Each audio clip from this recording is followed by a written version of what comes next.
since last week when I made a video, lots changed. Wait, it's not. Sorry, I'm sorry. Wait, it's not in focus. Okay, it's in focus now. Go. So since last week, lots kinds of changed. Like obviously we were unsuccessful in trying to find a flat land, which meant our whole plans had to change, which meant we came back here, and we tried to focus a lot on, fishing and stuff like that. So Dan, stepped up, sort of tried out different methods. We sort of went down to the stream, and sort of went the way that, in the back of my mind, I thought I knew it would go, which is it went unsuccessful. We didn't come out here with any sort of fishing equipment, nothing like that. None of us had really fished either, like properly, back in the UK. So I did think it was not going to be as successful, but it was nice to have that little bit of hope. But that's now gone. It's worth trying, wasn't it? But yeah, we knew it was going to be very difficult because we didn't have experience. But yeah. So that was one thing. But hunger hasn't massively affected our morale. It's affected energy, and I've seen a big change in Dan over the last few weeks. Like when we first come out here, I've seen Dan adapt to situations a lot more. Sort of in the first week, he was very sort of headstrong. This is how we wanted it to be done. Throwing out orders, sort of left, right, and centre. Thinking this is the film that he wanted to make. But as sort of time's gone on, the sort of surroundings and sort of energy, sort of the weather as well, has sort of made him adapt as well. I think in a good way, to know that actually, the film's going to turn out the way it is, and I don't come from a film background, so I've sort of relied quite heavily on Dan for that as well. But as time's gone on, we're both having input on, how we want certain things, what we want certain things to do. So, especially now, sort of definitely becoming sort of more equals, whereas most probably in week one I was leaning on him too much, and he thought himself as maybe a little bit more of a leader, but now it's leveled out pretty well, and he's lent on me, I think, especially for motivation and morale, seeing because obviously he's getting down to more skin and bones, so his level of energy is definitely a lot lower than mine, and sort of I've taken it upon myself to just do certain things, which going down collecting water, as simple as it is, does take a little bit of energy, because you've got to get up them steep hills, but it also gives me time to reflect, and I've had a lot of time to think out here, on what I want to do next, one being the next challenge, what do I want to do there, and sort of also, what do I want to do career-wise and going forward. So that's exciting for me in my head.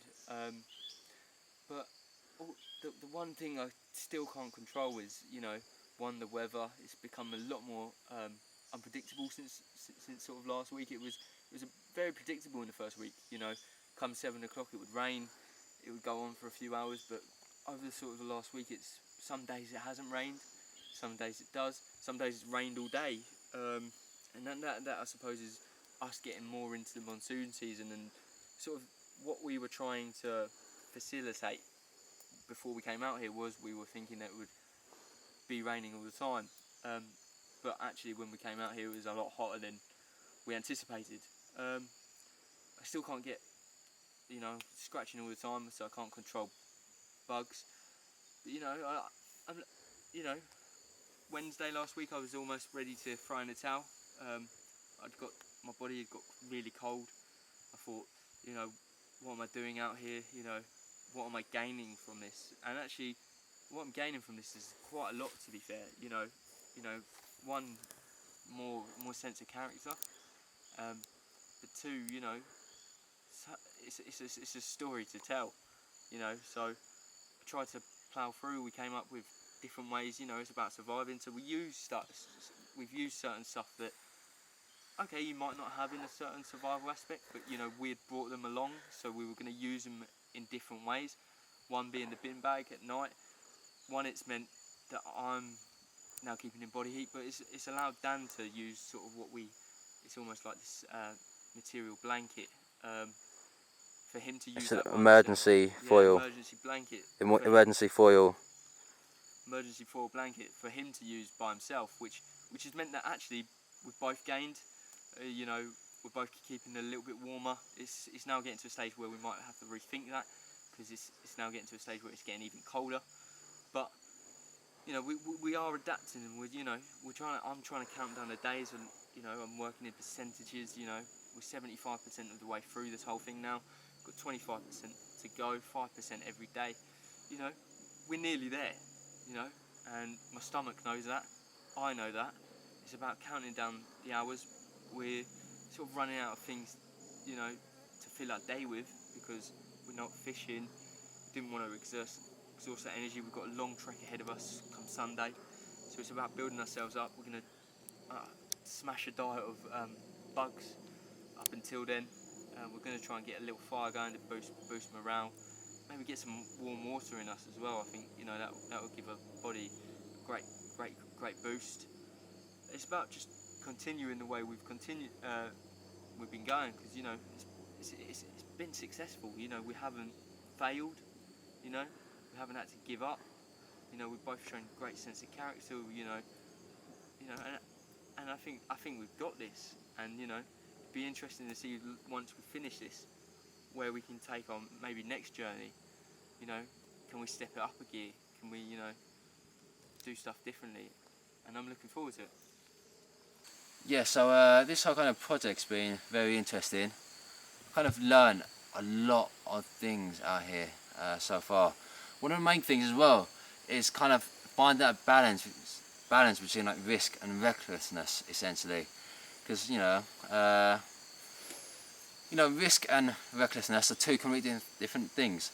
When we went out to kind of find the flat land, hopefully to find more creatures and next to the river, we were really kind of going from the level of risk over to the recklessness, because you know we were going a route which we were unsure about. It was taking a long time. We were dehydrated. We were starved. We were like lack of energy. But I feel like out here now we've got a nice balance between the two now. You know, having that water is great, but you know, in your life you've got to find a balance between risk and recklessness. But often the thing with risk and recklessness is that they both sometimes offer big like rewards. There's big kind of, you know, kind of returns you can get on it, essentially, in terms of like what you learn and, you know, how you develop as a person.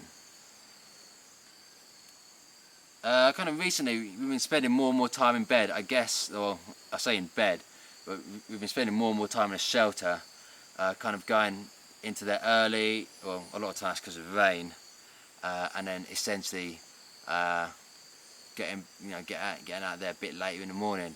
It's just because I think it kind of allows us to rest a bit more, because we don't really sleep the whole time, so it's a bit like very interrupted in terms of speed to get mate, I didn't put my audio on. So man, just keep recording. Okay, so out here you kind of learn so much, especially things about, or the notion about risk and recklessness. Like there are times when we've been very reckless in terms of when we were trying to find the more flat land, so heading a bit further up the river to find where the land was more flat, as kind of we were told by Google Maps and Google Earth before we even came out here, that it'd be more flat and open, which would hopefully bring the possibility of more creatures as well as being more remote. But you know, with like lack of water, lack of energy, we kind of were really kind of taking a massive risk, and that became very reckless. So I think coming back here at that point after a few days really changed that whole notion, and you know, the risk is a lot more measurable here, a lot more controlled.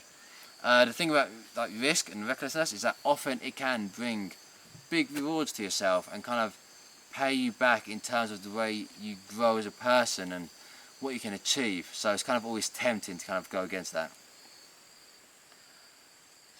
Okay, so yeah, recently we do find ourselves kind of spending more time in the shelter, because this is partly because of the rain, but also because of our kind of low calorie diet at the moment. we don't have the kind of energy to be kind of moving around all day, and it kind of shortens our day as well.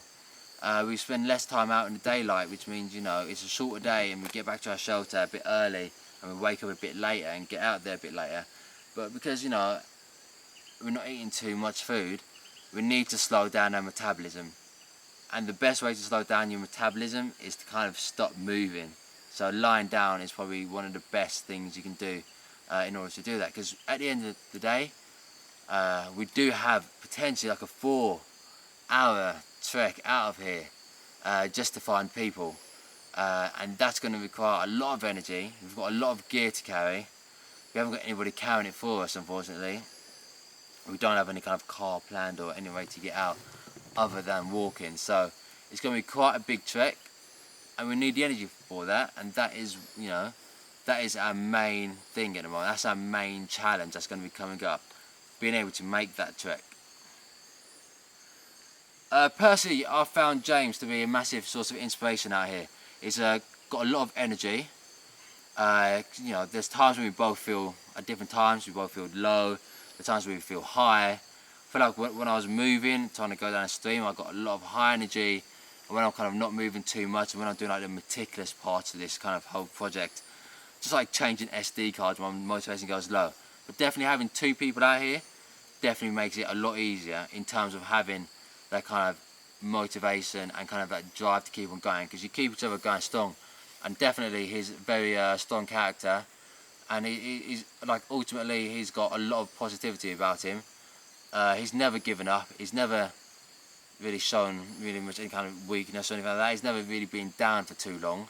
That's something which sometimes happens to me, especially when I've got really low energy, you know, with my body fat kind of dripping down, with my abs starting to come out, which hasn't happened in a long time, which I'm not a fan of. I prefer to have quite a bit of fat on me to give me a bit of energy. Yeah, James is always there, and he's, you know, strong the whole way through.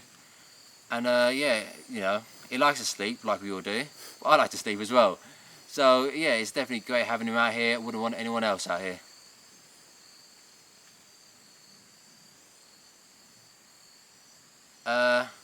One thing I do wish we knew out here was kind of knowledge of mushrooms.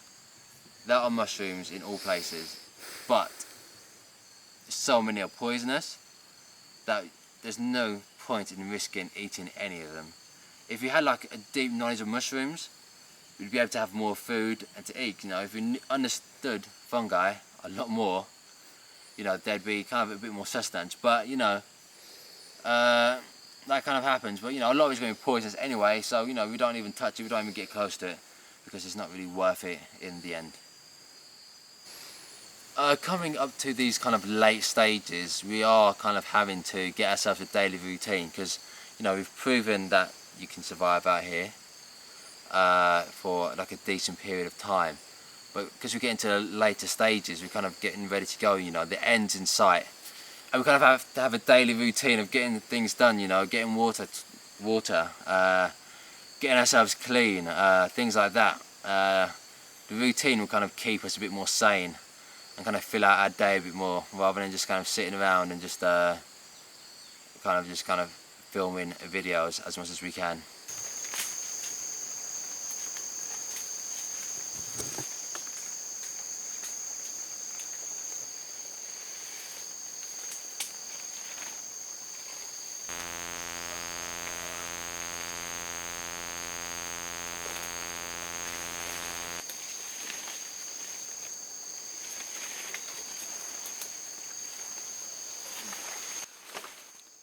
Yet again in Malaysia in this monsoon season, it's pouring down during the day for the thunderstorms. It's preventing us from doing anything other than stay and keep refuge inside the shelter. How do you find it? We're not very dry, to be fair. It seems like all the stuff that we've got on the shelter sort of first week, that seems to have died, so we're sort of only down to one sort of level of leaves. That's letting quite a lot of water into the shelter, so we're getting very wet. It's super wet, as you can see outside. We've had to put the night vision on just because it's getting dark outside, not because of the time of day, but because the clouds are just covering the sun. We've also had to bring in a lot of twigs and sticks that we were keeping dry outside, just so we can kind of keep them dry inside our shelter and hopefully use them to make fire when we get the opportunity.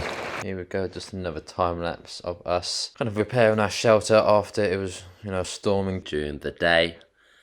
We would try to make as much amendments to the shelter whilst it's still light and not cold outside, and you can see, because every minute you spend kind of improving the shelter whilst you can, that's going to make those 12 hours at night, the hardest 12 hours, just feel a little bit less difficult.